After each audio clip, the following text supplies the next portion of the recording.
with Scott Allen. Hello, I am your host, Scott Allen, and this is Phronesis, Practical Wisdom for Leaders. If the topic is leadership, I'm in. I've spent more than 20 years in the field teaching, learning, writing, and questioning. When I'm not working on Phronesis, I travel, delivering keynotes, working with individuals and teams, and helping people from organizations across industries become better leaders. Want to learn more? Visit me at scottjallen.net. Phronesis offers a smart, fast-paced discussion about all things leadership. We explore relevant topics and incorporate practical tips to help you make a difference in how you lead and live. Listen Notes lists Phronesis in the top 3% of podcasts worldwide. Phronesis is the official podcast of the International Leadership Association. ILA brings together those who teach, study, and develop leadership, advancing leadership knowledge and practice for a better world. Learn more at ila-net.org. Finally, if you enjoy Phronesis, please subscribe to stay current on our weekly episodes. If you find an episode that resonates, please share it with your colleagues and friends. And if you want more content, subscribe to my newsletter, The Leader's Edge. The link is in the show notes. As always, thanks for listening. And now, here's today's show. Okay, everybody, welcome to Practical Wisdom for Leaders. Thank you so much for checking in wherever you are in the world. Today, I have Dr. Juandré Peacock, and he is an accomplished organizational psychologist and speaker.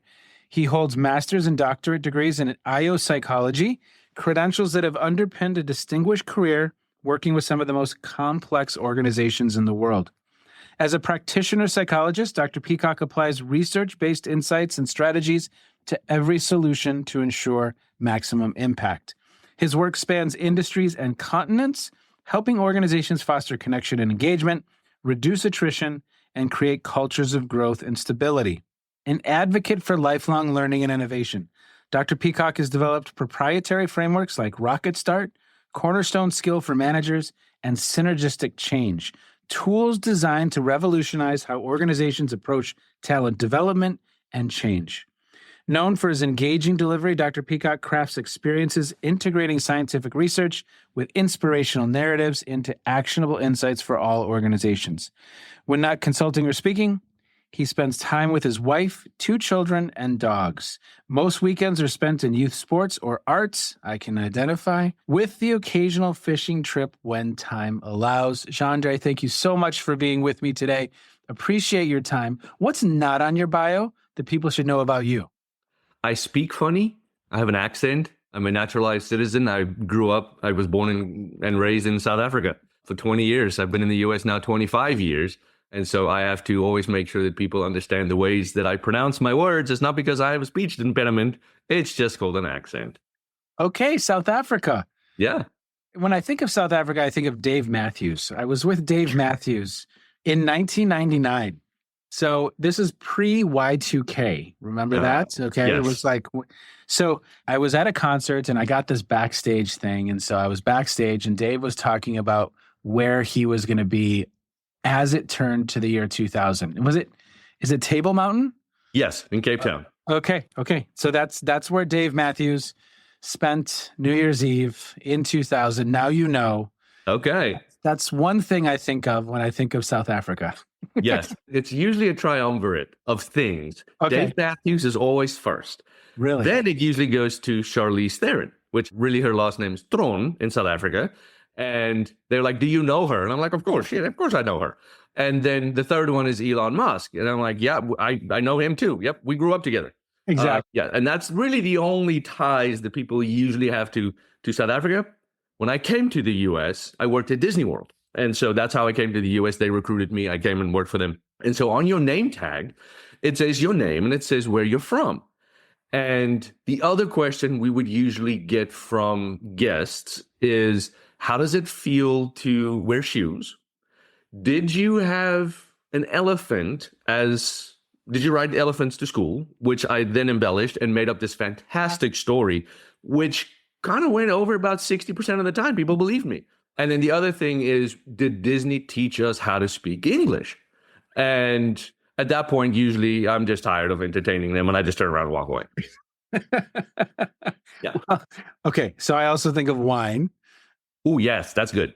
I think of safari. Yes, very good. And well, of course, Mandela. And Yes. oh my gosh. Well, I am looking forward to this conversation. And I too. know as we have kind of prepared for this and kind of talked a little bit back and forth, I mean, what I appreciate about you is you've got the IO Psych kind of cred, and then you've got the organizational cred. You've worked in some very complex, large organizations doing talent development, doing leader development. And so I just want to kind of dig into that. Like, what are some of your reflections on that work? How are you thinking about that work that might separate you from, just a hardcore academic or a hardcore practitioner? You're looking at this through a very unique lens, which I just love.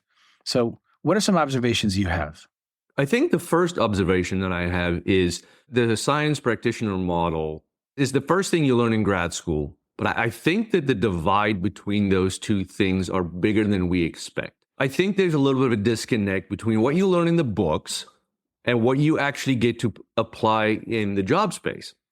And it's not so much the theories of leadership or socialization or change management or selection that's misaligned. It's the application in the job space, because when you learn about these things, the things that you don't learn about are the real world constraints that organizations have to deal with. So it's all well and good to try to do a job analysis by the book. It's extremely difficult to do it in practice. If you want to do a job analysis for a police officer, when you're sitting in assessment and selection 101 in grad school, you're like, yeah, okay, these are the characteristics of a job analysis. You have to observe it.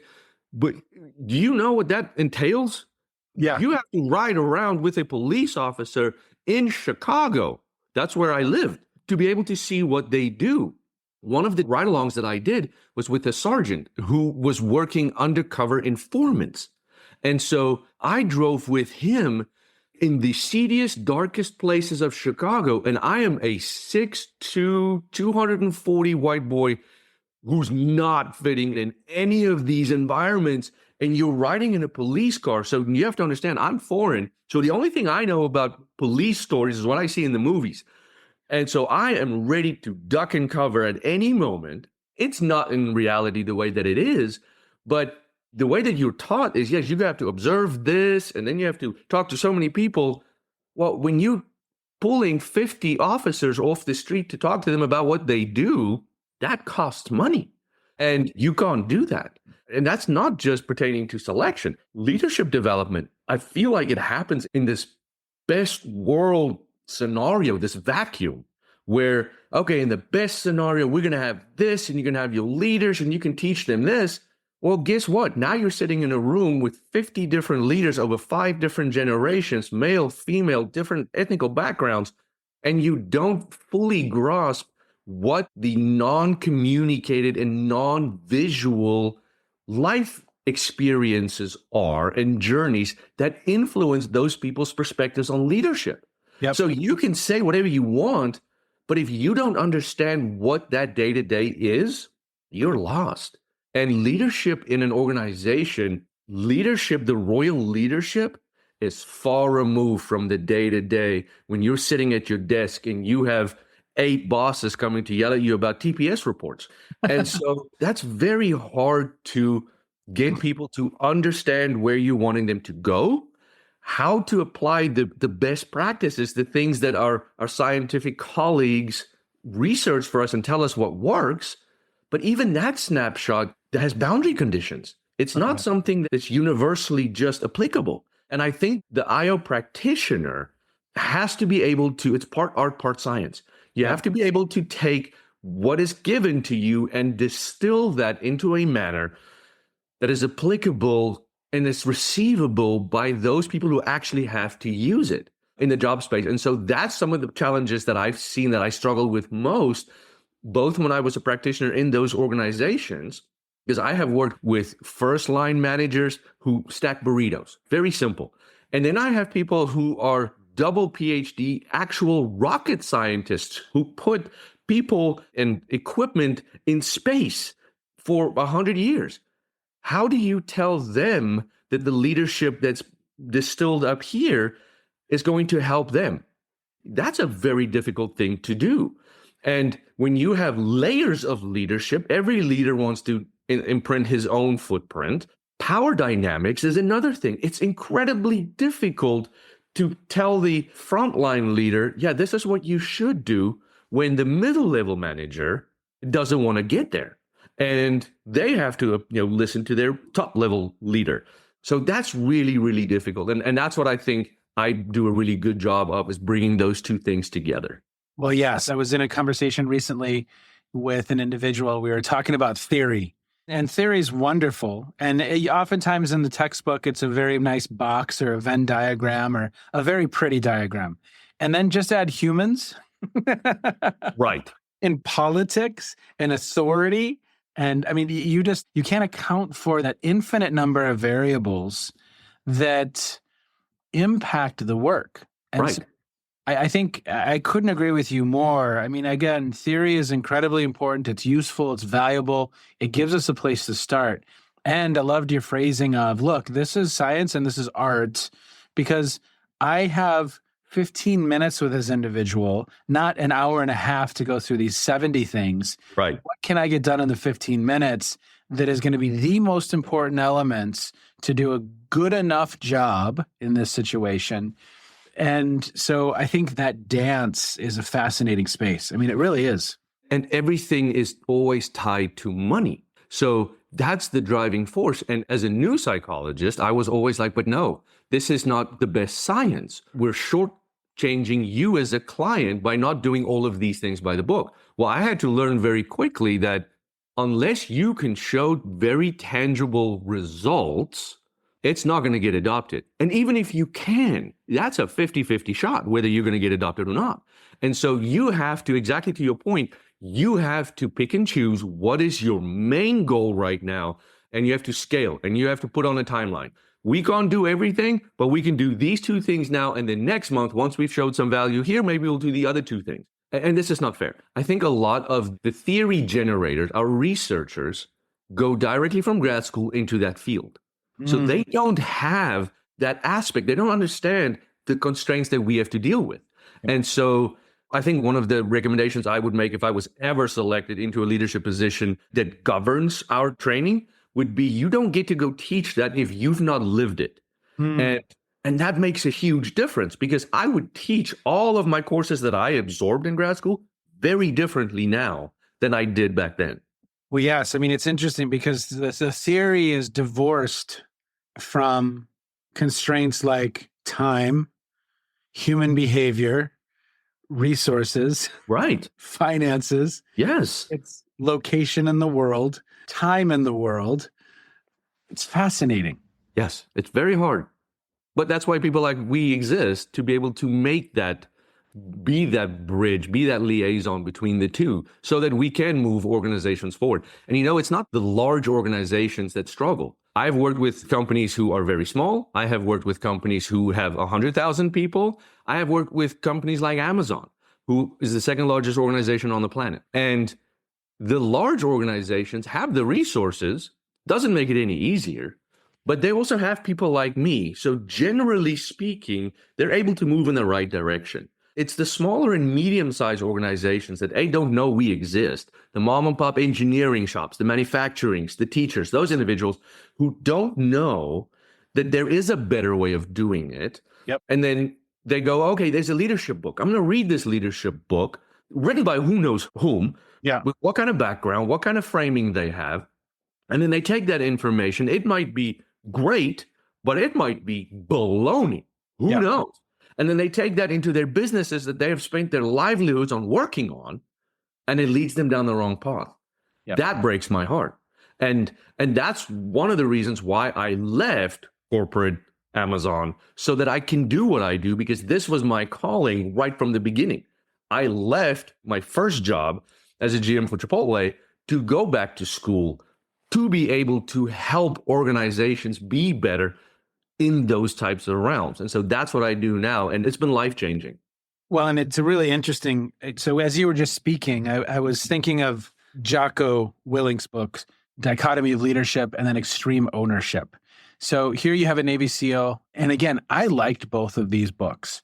If you listen to them, you feel like Batman's reading you a story. I mean, it Awesome. talks like this. Uh-huh. But, and of course, his service to the country. And it's good stuff. And extreme ownership, you take that person who runs that mom pop family business, who now goes back into and says extreme ownership and tries to run their machine shop like it is a Navy SEAL operation. Mm-hmm.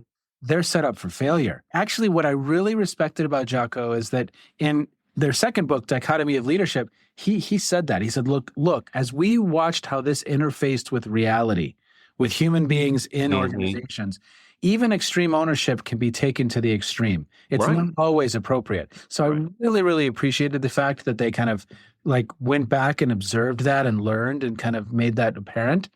But yeah, I get frustrated at times with like these simplistic memes on LinkedIn that I think are doing a greater level of disservice than maybe help with organizations. Mm-hmm. Having that kind of middle ground of what's something that's really digestible. Back to your original point, where I want to exist is this kind of middle ground of this is good content that's a little more complex than the meme on LinkedIn that says leaders never follow, or something of that nature with 10,000 likes.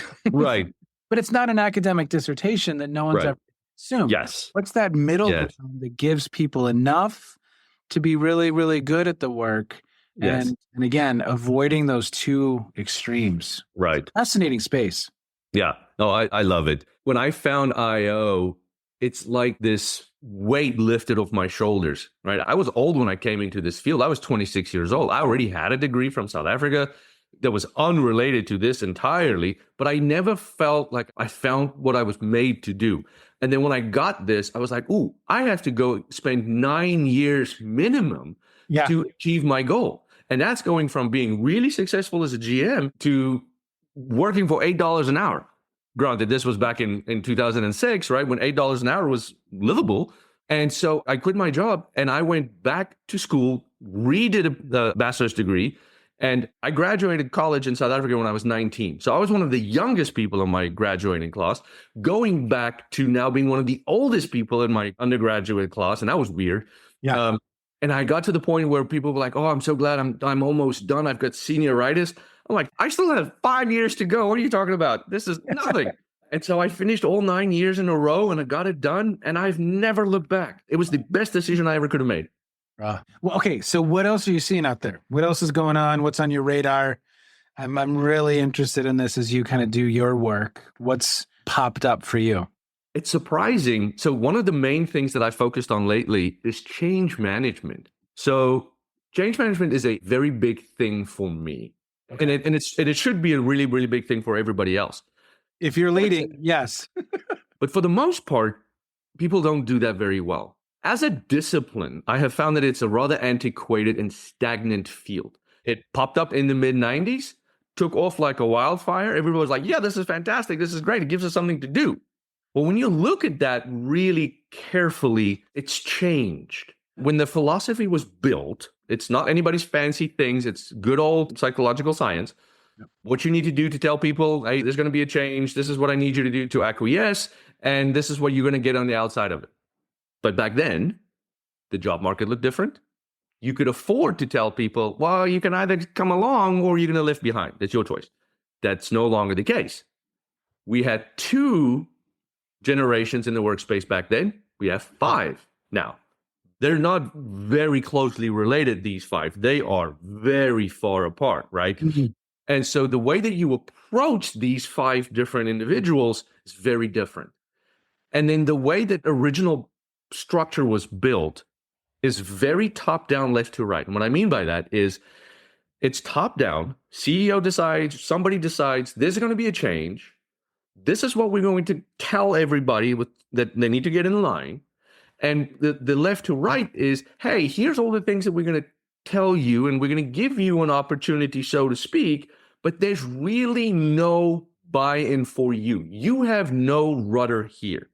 Everything we're doing is simply to feign interest and feign a voice for you as the end consumer and the person who's most impacted by this. so that we can get you to go, thank you, sir. May I have another? That's essentially all it is. Yeah. That doesn't work today. And companies are spending a ton of money on antiquated systems that don't work. They're archaic. If you just look at the numbers, what's involved with change management, the Bureau of Labor Statistics in 2024 established the average, this is the average, attrition rate after a major change is about 30%. Really? Of the population that's impacted by this change. Okay. So let's say it's an organization that Amazon changes one function and it influences 1,000 people. Not very hard to do. So that's 300 individuals that's impacted by this. The average cost to replace a single individual, same study, is between 50 and 200% of that individual's salary. Wow. So let's take a simple number, $100,000.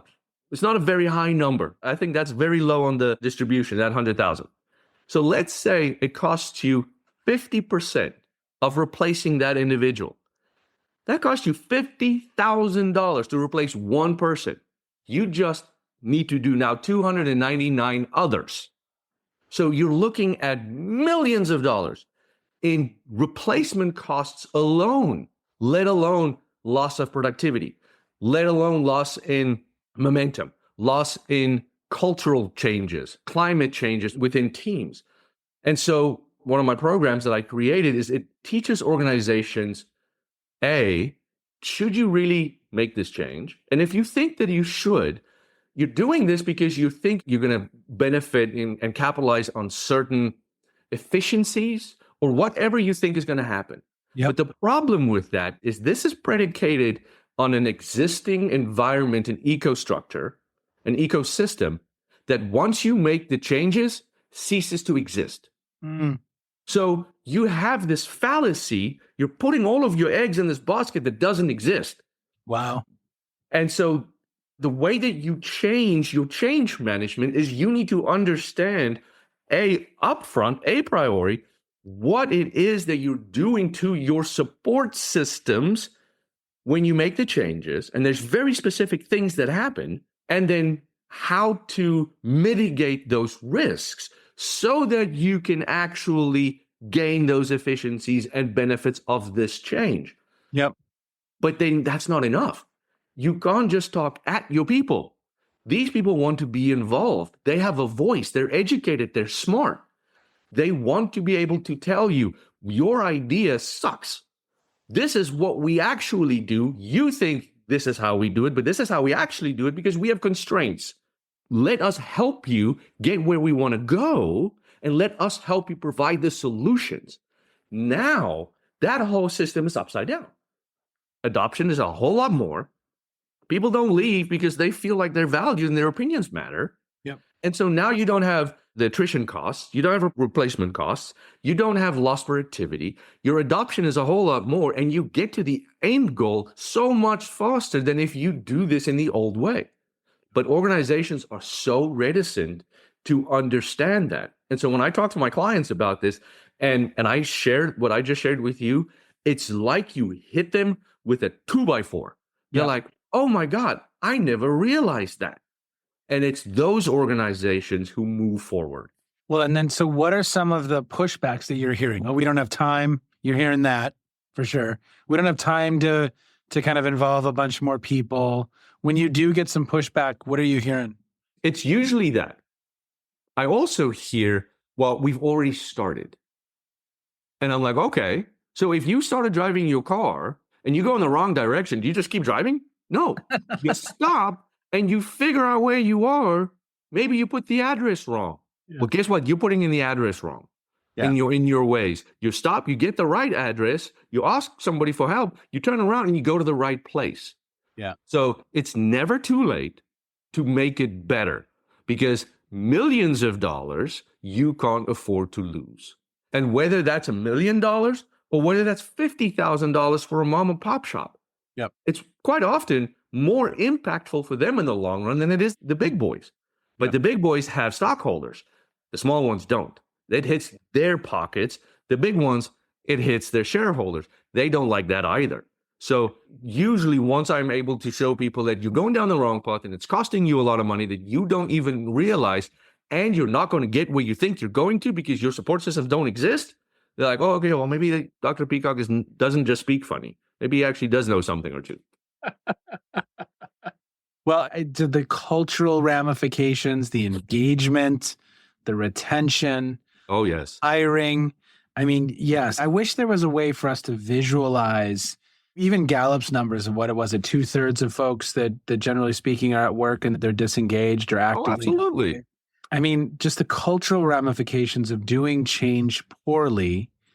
I don't know if someone's costed that or someone's done some of that research. I'm not up on that. It's interesting, though, because I once had a conversation with John Cotter. This might be like 2003. Maybe it's 2001. And I said, John, is it always these steps in this order exactly as you've described? And he said, yes, always. I'm like, wow, that doesn't feel right. Right? Yeah, it's hard. And it's not just the organizations that's hard to get on board with realizing we need to change. It's the practitioners of the ADKAR model. They are kicking against it. Yeah. Even in the face of evidence. Like, you are going the wrong way. I'm hitting fifth gear, baby. I'm going. Yeah. And I'm committed. That escalation of commitment is real. I was just going to use that phrasing. Yeah. Yes, it's real. And they keep going. They're on the road to Abilene. That's right. Yes. So I have been very fortunate that I have an opportunity to, like, I share this with my clients on my one-on-ones, but I also have an opportunity to share this in mass twice this year. So I've been invited by SHRM to give presentations at 2 of their different state conferences where this is going to have a lot bigger impact than just me reaching out to my clients and go, hey, you're struggling a little bit here. So we're at the forefront of where this is going to go. There's not a whole lot of people who's even aware that this needs to happen. Yeah. And there's even fewer people who actually have the skills to do anything about it. But I think over time, I have high hopes that 15 years from now, this will be the status quo. Yeah. Well, give me one more. Give me one more as we begin to wind down our time together. What's another thing that's kind of on your radar right now that you're seeing out in the field as you're engaging with practitioners? This is not even new. This is how somebody moves from being an exceptional individual contributor. Oh, yeah, I know where you're going. To a first-time people leader. And you would think that people like, I keep picking on Amazon, but it doesn't matter. You can pick anybody you want. Yep. That they would have processes in place to make that transition as seamless as possible. You'd be wrong. And small and medium-sized companies, that's even worse. Because especially if they're very technical-oriented, engineers, architects, those type of people, you take the best performer and you move them up. And you hope for the best. And that is a recipe for disaster. And so most of my leadership work that I do is focused to that. My philosophy here is, if you've made it to the upper levels, congratulations. You're either fantastic and you're a rock star, or you're part of that axiom that you went as high as your incompetence allowed you to go. But it's those people. So part of my overall coaching and speaking and IO philosophy is leadership impacts everything. It's not just a standalone function. So you mentioned earlier, I have programs that focus on socialization, onboarding. I have programs that focus on this specific new manager development, and then I have the change management. In my philosophy, those 3 things are the 3 biggest events in any employee's job journey, his employee journey with an organization. Wow. When they enter the organization, absolutely critical. When they get promoted and they move into that first leadership, that sets them up for life, whether they want to be a people leader forever or not, and whether they're going to be successful in the organization or not. And that's the organization's responsibility to set them up. Most of the time, doesn't happen. And then the third thing is what we just spoke about, is the change manager, which impacts everybody. Yep. And so the leadership philosophy of an executive impacts all of these different things. And then they wonder, well, we're not going to spend money on onboarding because it's just a half a day. We're going to give them a presentation and we're going to sign their I-9 and we're going to move on. Yeah. Well, then they wonder why 45% of their new hires attrit within 60 days. Why 35% of them attrit within 30 days? It's a self-fulfilling wheel of death. Stop. I'm going to name the episode The Wheel of Death. Can I do that? That's good. I like it. When you look at those first leaders, again, when you come to that breakdown between science and practitioner, we can think all about leadership and what they do and how you get to become Jeff Bezos. But you don't get there without being really good at the fundamentals. And so one of the things that I've seen in all of my industries that I coach, that I work on, that I've been in, new leaders, especially if it's their first time, struggle with 4 things. And that's pretty universal. Well, 5 things. It's 4.5. Mindset, it's 1, but that kind of comes in. Time management, number 1. They suck up to high heavens with it. Okay. Time management. How to properly delegate. And there's a plethora of things that go into that. Some of them are power hungry. Others want to serve. They just don't know how. Yep. And then there's power dynamics and relationships. It's hard. And then how to coach. So they don't know how to coach. They've never seen that. Quite often it's because they've never been coached correctly. They've never been delegated in a way that they can be successful. So if you don't have that skill set or that ability innately, what is your default go-to? You look for a model of performance somewhere. Yeah. And proximity effect, you look at the people that you see every day. How did they treat you? Well, if they treat you like shit, guess what? You're going to do the same thing. You're going to perpetuate that to your people. Yep. You're not getting any better. But guess what? You're the one who's going to get fired because you're not doing a very good job because you can't fire your boss. So it's those 3 things and then communication. Communication is critical. And I always what we think is what we call a hygiene factor. It doesn't make things necessarily better. It's a bottom level. It's a requirement. Yeah. Like showering. Right. It sure as hell can make things bad. Yeah. And people think, right, there's this famous quote that the biggest fallacy with communication is the perception that it actually occurred. Yep. And that's true. And so I teach my new leaders that you can't do any of these other things if you can't communicate. Because guess what? All of these other things take up portions of your day. Communication is all day, every day. Doesn't matter what you do, with whomever. Yeah. And you mess that up once, a relationship that you had built for months, if not years, destroyed in an instant. And you will never get it back. Yep. And so if you're going to communicate, you're damn well better be doing it at the highest levels. And there's very specific ways to do this. And so usually with my program, I set new leaders up with that. It does a whole lot of different things. It provides them with resources. It reduces their anxiety and their uncertainty. It increases their self-efficacy. Those are the things we want in our new leaders. It teaches them how to create time and space to pour into others, how to not be overwhelmed and have life balances, to go fishing when they want to. And those are the things that the large organizations miss. Those are the things the small organizations don't think about because they don't have the resources to build those. And that is a big gap, I feel like, in the leadership literature. We all look at these very high-performing, very high-level individuals, but it's down here where the rubber meets the road. That's where it's the most critical. And what were they again? We had delegation, time management, communication. And coaching. Coaching. Okay.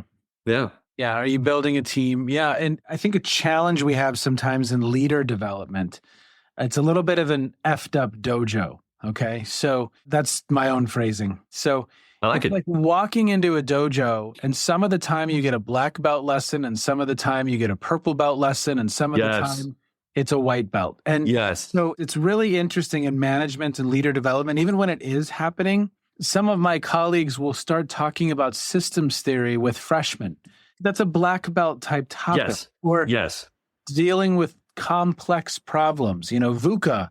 Well, for a sophomore in college or for a beginning manager, do we need to go to that yet? I mean, should we go to active listening and communication skills? I mean, that right there, like white belt type stuff. And then maybe we right. So I love the fact that you've kind of clarified this. Look, these are the foundational elements that if you've got time management, if you're delegating, if you're communicating well, I mean, those are good first starting points. Of course, there's an infinite number of other things we Right. want from you, inspiration or influence, but these are some baselines. And I like how you're thinking about that. Well, thank you. What you just mentioned, I like that term, the upside down dojo. It's the effed up dojo. I like it. I'm going to put that on a card, effed up dojo. But that's exactly right. And it further emphasizes that break that we talked about. I don't want to beat this horse, but I'm going to beat it a little bit more. What you're talking about is scaffolding, how people learn. Yes. Yep. That's fundamental L&D. Yep. If you spend 5 minutes in a TM&D function outside, you will realize that you can't do that. You've got to provide the information in chunks so that they can learn it. What are you doing? And it has to be scaffolded accurately. Right. Who cares if it's Suzuki methodology or another? At least have a coherent methodology that builds, and to your point, scaffolds, keeps the person in the zone of proximal development, but not here and then here and then here and then here. And I think sometimes in leader development, at least coming out of academia, it feels like it's amazing to me. It's absolutely amazing to me. Well, okay. So as we begin to wind down our time, I always ask guests, what you've been reading or streaming or listening to, something that's caught your attention in recent times. It may have something to do with what we've just discussed. It may have nothing to do with what we've just discussed. So for listeners, I'm going to put a bunch of resources in the show notes so that you can access those. But what has caught your attention in recent times? I'm interested in hearing this. All right. So let's think. Let's go off the topic of what we talked about today. Sure. So I'll tell you about something I'm really excited about. Yeah, please. And this makes me a big nerd, and I don't care. I'm a big dude. Very few people is going to fight me, so it's all right. But there's a TV series that's based on a bunch of books by Lee Child. It's called Reacher, right? That's his main character. Yep. And there was a bunch of movies with Tom Cruise a couple of years ago. They're okay. But Amazon picked up a series of it a couple of years ago with an actor named Alan Ritchson in it. And he's this massive dude, right? And he portrays what you imagine if you read a Lee Child Reacher book, what this person to be. And so it's my dirty little secret. I love Reacher. So at night times when I'm making dinner for my family, I'll just put it on. I've seen this 2 seasons. The 3rd season's coming out in February. They just released the trailer on this week. And I sent it to all my friends. I'm like, look at this. This is coming. And it's awesome. And so I'll just put it on TV. I know the words. I know everything that's going to happen. But it just makes me childlike happy. It gives me the warms and fuzzies. I just want to roll up against it. It lets me disengage from the stresses. It makes me happy. That's what I love. I love it. Okay. I will put that in the show notes for listeners.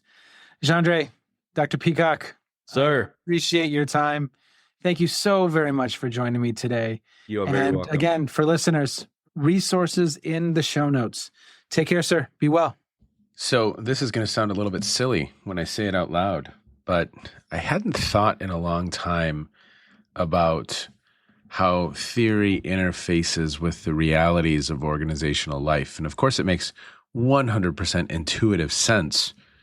But for me, I kind of have 2 words, good enough. What's good enough when we don't have the time, the resources, the humans to get everything done that we need to, but what's good enough to help us move the needle and progress? And that is a tension practitioners are facing all of the time. Even if they have that theoretical background, it's critical to keep some of these other variables in mind when we are designing interventions. So I am so thankful for that conversation. Wonderful, wonderful experience. To all of you who are listening, thanks as always for checking in. Take care, everyone. Be well. Bye-bye. You have just finished another episode of Practical Wisdom for Leaders with Scott Allen. To contact me, visit scottjallen.net or send me a note at scott@scottjallen.net. I'm also on LinkedIn, so let's connect. If you have feedback, I'd love to hear it. And as always, thank you so much for listening. And now here's my daughter, Emily, with the outro.